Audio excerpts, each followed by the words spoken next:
Hi, welcome back. Another episode of the W2 Prison Break Show. No guest today, it's just going to be me. I've got an experience that I want to share with you today. It was a weekend that I had with my son here recently. It was actually last weekend at the time of this recording. But before we get into that, I do have a funny story. I was just talking to my wife, and she knows I'm recording the solo cast, and she said, "What are you going to talk today? What are you going to talk about today? You're recording your awesome wife." And I said, "You'd like that, wouldn't you?" I said, "But we're obviously going to talk about the weekend that we had with Will." And she says, "Okay, I guess it's acceptable." So I'm going to have to do a solo cast on my super awesome wife. For those of you that know her, you'll know that she's obviously being facetious there. But anyways, I just wanted to share this awesome weekend that I had with my son. But before we get into that, I just wanted to remind you of the mission of the show and really, really appreciate your support tuning in every week. I've had several people reach out to me that say, "Hey, Brian, I've shared your podcast. I know someone that's going through, a situation with their job. They're feeling stuck and they just don't know where to begin." So super grateful for all of you that have done that have left reviews, that have left ratings, that have reached out to me personally. And just shared an experience or maybe a thought or two that I've shared or that a guest has shared on the show that's really landed with you. That's why I do this. This is super important. That feedback means a lot to me. And again, our mission to inspire and educate 1 million people to quit their job and start the business of their dreams by the end of 2026. That's a big goal. Can't do it alone. Can't do it alone. I need a lot of people to help me. And one of the ideas that I've been thinking about, and maybe I'm going to give my email out. It's always there. It's Brian at W2prisonbreak.com. This movement, this mission, I'd like to call it something. And if there's any ideas, and I'd like to call the group like something like the W2 Prison Breakers or something like that. So if there's any ideas that come in, please send them in to my email. That's my personal email, Brian at W2prisonbreak.com. And I'll pick the winner. I'll share it on the show. And we'll give a gift. We'll give a gift to the winner. I haven't figured out what that gift is. Maybe a $100 gift card or something like that. But I would just appreciate the feedback on the name. Okay, a little bit long-winded there on the mission, but it is super important, and I am grateful for everyone tuning in. All right, so this weekend that I had with my son, one of the best 24 hours that I've spent in my whole life. All right. And it really kind of, for those of you that have not heard my story, my backstory before I started my real estate business and before I started my podcast and my coaching business, I was in W2. I was in corporate sales for 25 years. I was with the same company for 17 years. That company that I was with for 17 years, I traveled all the time. I was gone on airplanes. I was flying all over. Every other week I was on an airplane. I was in a different, sometimes I was in Canada, sometimes I was in Europe, but I was just gone all the time. And my son is young. I'm missing him grow up. And, I only got one shot at this, right? And I just didn't want to miss that. And as he got older and older, he started to voice his opinion. "Hey, Dad, I don't like it when you leave the house. I don't like it when you're gone. I'm scared. I don't like being here by myself." And that's really what kind of pushed me over the edge. I shouldn't say kind of, it definitely pushed me over the edge and it gave me the courage to quit being afraid and try to start my own business, to get out of this, to change my life for him and for my family and for me. But, sometimes we need those moments in our lives where it's like, okay, I've had enough. I've had enough of this. And I was reminded of that comment by a gentleman who's going to be on the show here coming up soon. His name is Peter Taunton. And he was speaking at our mastermind, at one of the masterminds that I'm a part of. And he was talking about working harder, not smarter, something that we hear a lot, right? We hear that, working harder, not smarter, almost to the point where it's just like, all right, enough already with this. But it's the truth, and it lands differently when someone who's been through life and who's had great success and has come from essentially nothing. You're going to hear his story, and it just lands differently when someone like that says it. And it was just a reminder of like what he was basically saying was, hey, Monday through Friday is for you and your business, right? Or your work or your career or whatever it is. The weekends are for you and your family. You know, it's like, when are you going to have enough? When are you going to have had enough of that life of working 60 to 70 hours per week? Just work smart. That's what he was saying. And don't miss out. Like, you're going to regret that. Don't miss out. And that weekend, so I had that call on a Thursday, that mastermind on a Thursday. That weekend, that Saturday, I mean, that really hit me. I was like, I got to find a way to get back to that, because that's the whole reason I left my job, was so that I wasn't working Saturday, Sunday, and that's what I've been doing. Because it's just my personality. My office is right next to my house, right next to in my house, so it's there. I can just go in and do stuff whenever I feel like it, but I can direct the energy elsewhere. So I had lost sight of that. Thank you, Peter, for reminding me of that. And I said to myself, okay, well, I got to get back to that, right? I appreciate the reminder. So, because I was feeling burned out and I was feeling like I was doing too much, right? And all this was unnecessary, and it was starting to slip away from me. A lot of us who are either in business or trying to get out of our W-2, we feel that we have to do all this extra work. Now, while that's partially true, you still need to make sure that your priorities are in line. The important things matter, and the important things are right under your own roof, okay? Your family. That's what's most important, your family. That's what's most important to me. And sometimes we lose sight of that. Sometimes you can even take it for granted, because we're also doing all these other things because we think we need to do this and at the sacrifice of our family to actually help them, right? To earn money. Like, we all got to earn money, but we also have to make sure that we're there for them. All right. And I had lost sight of that. So on Saturday, we have the meeting on Thursday. On Saturday, I just woke up in the morning and I was like, you know what? Let's do something today, Will. And I said to him, I'm like, hey, you want to go to the Bulls game? Like, I texted him. He's in the basement playing video games, which is kind of funny that you text your kids when they're in the house, but that's the world we live in now. And I thought maybe he would want to just play his video games. And he said, no, yeah, absolutely. Thanks so much, Dad. Like, he was already grateful for the fact that we were just going to go do something as father and son and go to the Chicago Bulls game. And that's in the city. I live about an hour west of the city. So I went and I said, hey, do you want to stay down there too?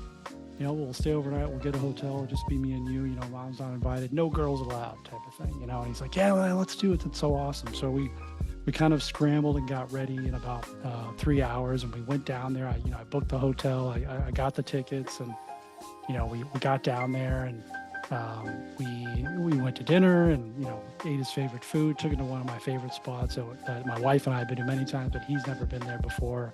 So it was just a great experience, from start to finish.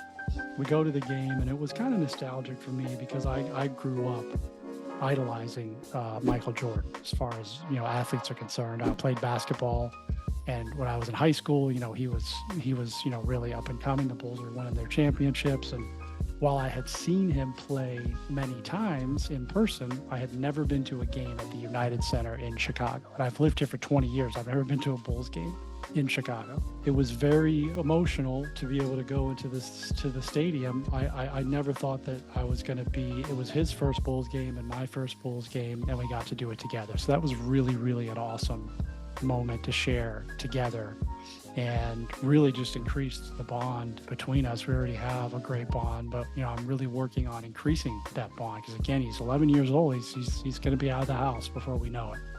And that was just a great thing to share. And it was a bit, got the banners up.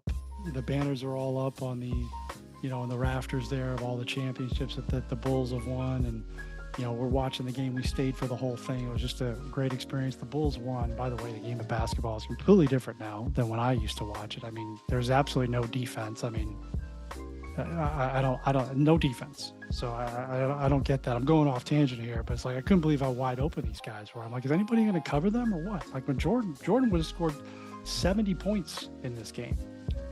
I'm not going to turn this to a Michael Jordan thing, but anyways, that was that was really a great share and a great experience. And then we went back to the hotel, and we went to sleep. Woke up the next day, and I said, "Hey, man, let's do a late checkout. Let's go shopping, right?" And I figured since we were on the Jordan, on the Jordan train, the Bulls train, I said, the Nike store's across the street. Let's just go there's a big Nike store downtown Chicago on Michigan Avenue. I said, "Hey, let's go get Jordans. What do you think about that? Let's go get shoes." He's 11 years old and he's freaking out. He's like, "Oh my God, yeah, let's go do it. Let's go do it." Like, he was so excited. And the last time I owned a pair of Jordans, I was 19 years old. So 30 years ago, it's the last time I owned a pair of Jordans. And so we go into the store, and, we got a pair for him. I got two, because I'm the dad, and, I got the credit card, but, and then we bought a pair for mom too. She wasn't there, but we brought her a pair home. And that was just a lot of fun. Like, we were doing shopping, and then we went and looked at race cars, and we went to lunch. And, while we're sitting at lunch, he says to me, "Hey, Dad, what was the favorite part? What was the favorite part of your weekend?" And he does this a lot too. Like, if we do something meaningful, he'll say to me, "Hey, what was your favorite part of that event, that particular thing that we did?" And he says, "Mine was the game. I'm just so happy that the Bulls won. It was awesome." Because he knows basketball. He knows the Bulls. I didn't even know half the guys that were on the team. And I said, "You know what, Will, I got to think about that. I'm not really sure." And I did think about it. I took a moment to think about it. And as I was evaluating that, I probably answered him like 30 minutes later. I said, "You know what, Will, I haven't felt this relaxed in a long time. I haven't felt this relaxed in a long time. I didn't think about my business or what I had to do or what I wanted to accomplish in my life or my goals or any of that stuff that drives me every single day. I didn't think about any of that. And it was such a different feeling for me of being relaxed, of being calm, of being with my son, and we're getting to know each other and creating a day or a 24-hour period or memories that you'll never, ever forget." We both said, this is the day that we'll never forget. Hey, remember that time we went to the Bulls game and we got shoes, and we had lunch, and we did this. And whereas the day-to-day stuff that you're doing, you forget all that stuff, right? You forget all that stuff. So I thanked him for that. I thanked Peter for that. I haven't yet formally, but I will when he's on the show. I'm going to thank him for that, for reminding me of what's super important. And I thanked my wife as well, because I got home that night, or we got home the next day, and I said, "Hey, I got to figure out a way to do more of this. Like, this is what we're trying to get to, right? This is what we're trying to do. This is what I'm trying to accomplish, which is whatever I want, whenever I want, with whoever I want." And there's a balance there because, I'm trying my best to really just, for lack of a better word, grind it out as hard as I can so that I can get to that point. But at the same time, I can't not be present. I can't not be present. I can't not have those moments. So great reminder. And by the way, I didn't work 2 days, Saturday or Sunday. I did nothing in the business. I did nothing in anything other than being with my son, being with my family. And when I got back on Monday, I was refreshed. I had missed nothing. There's a big misconception about, like, if we step away from the day-to-day, if we step away from social media, if we step away from our email, if we step away from our phone and from the normal stuff that we're doing, which a lot of it doesn't matter. A lot of us are doing stuff that doesn't matter. It's not meaningful. We think we're going to miss out. Like, there's this whole FOMO thing. Well, guess what? I've had several experiences with this where I've done this, where I've taken personal days, I've taken mental health days to just step away from my normal routine, from the world. I miss nothing ever. You're not going to miss an opportunity. You're going to lose an opportunity if you don't do this stuff. So by stepping away for that entire weekend, or for those 24 to 30 hours, and then not doing anything in between that until Monday, I created an opportunity. I created an opportunity to get closer to my son. As a result of doing that, I got closer to my son. I got closer to my wife, because she certainly appreciated it. And I got closer to myself as well. I started to figure out, okay, it was a reminder, hey, this is really what I want. This is what I want out of my life. This is why I left my job. This is why I left my W-2 job, to be able to do stuff like this whenever I want, with whoever I want, and whatever I want to do. Now, it doesn't have to be what I did. I'm just saying it. You can have that in your life. You just have to make sure that you're dedicating the time and effort to those relationships. Because again, the memories that we created will never be forgotten. My wife and I are going to Mexico in March. We go almost every year. We've gone, but this will be the 8th time that we've been there. We go for a long period of time. We do this because we'll never forget. Every trip that we go on, we have specific things that happen on that trip, even though we go to the same places every single time. And there's a reason for that. We are creating different memories, different experiences. And we can say, okay, hey, remember this trip in 2013 that we went and, this happened and this thing happened. And that's stuff that you never forget. Those are the things, the memories that you're trying to create for a lifetime versus, I can't even remember what the heck I did yesterday, right? So spend your time, money, and energy on stuff like that, stuff that matters, that's meaningful. I'm not inside my son's head, but I can tell you that it's been different this last week in terms of like our connection and our relationship. It's because of a result of that, like bonding. I remember doing stuff like that with my father, and how important it was. I mean, he thanked me like 5 or 10 times for everything. I should be the one that's thanking you, my man, it's for reminding me that this is what truly matters. This is what truly is going to make a difference in my life, right? Because none of the other stuff makes any difference. It really doesn't. You could take everything away from me, literally everything. You take the house, the cars, the money, everything I got, you take away from me. If I had my wife and my son, I'd be all right. I'd be okay. And that's the damn truth. I'm telling you that right now. And I'm not afraid of that. I'm not afraid of that because I know that if I have the two of them and I have strong relationships with them, that I will get through anything. And we will get through anything together. So I don't really have any fear of that. And I think when you get to that point in your life, you start to look at the other stuff that you're doing, like the work that you're trying to do or the goals that you're trying to accomplish is,